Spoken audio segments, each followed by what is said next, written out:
The renewable energy target could be scaled back if recommendations of a government-commissioned review are accepted. The review says there are lower-cost ways to reduce emissions and it suggests options for the target's future. Well, that could include scrapping subsidies for small-scale schemes such as rooftop solar power. Now, one Coalition MP who wants the scheme cut back is Liberal MP Angus Taylor, and he has been speaking with our political correspondent, Lyndall Curtis.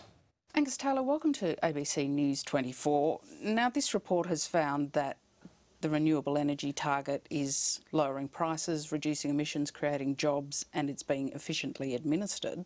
Why should it be changed? Well, I don't think that is what the report's saying. What the report is telling us very clearly that there are lower cost ways to reduce emissions, that there's a $22 billion cross-subsidy to the renewables industry driven by this. And we know from other work that, in fact, from Deloitte, that in fact the RET is costing jobs. They've estimated it at 5,000 jobs, and they've estimated the total cost to the economy at $28 billion, which is very much in line with the numbers that we're seeing in the RET review. So it's clear this is an expensive way to reduce emissions, and they've offered two options which would significantly restructure the RET, bringing down the target to reduce that impost on the economy, a big impost, $28 billion. And do you think it should be scaled back? And if so, which option recommends itself to you more? Well, I've been very clear for a long time that I think it should be scaled back. There's two reasons for that. One is, and the report says this, it's a costly way to reduce emissions. But secondly, electricity demand hasn't grown at anything like the pace that people expected. The forecaster, AEMO, as they call themselves, has got it wrong time and time and time again. So what we thought was going to be a 20% renewable energy target is turning into a much higher target. And for that reason as well, it's clear that we should reduce the targets, and the RET review has told us that.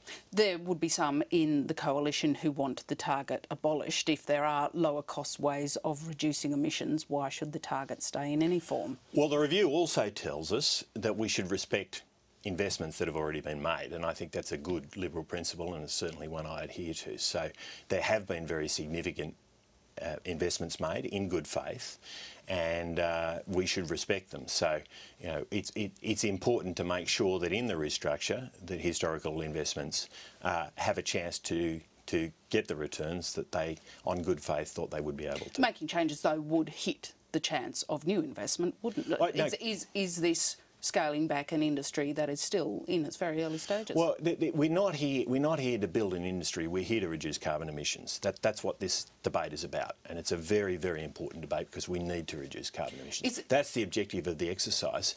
In the process, if an industry is good at doing that, we should give it the support it deserves. Isn't the lowest cost way of reducing carbon emissions a market-based mechanism? Because then it finds it's the level at which it should sit. You know, I think that the lowest cost way to reduce carbon emissions is to have mechanisms that cover the full economy.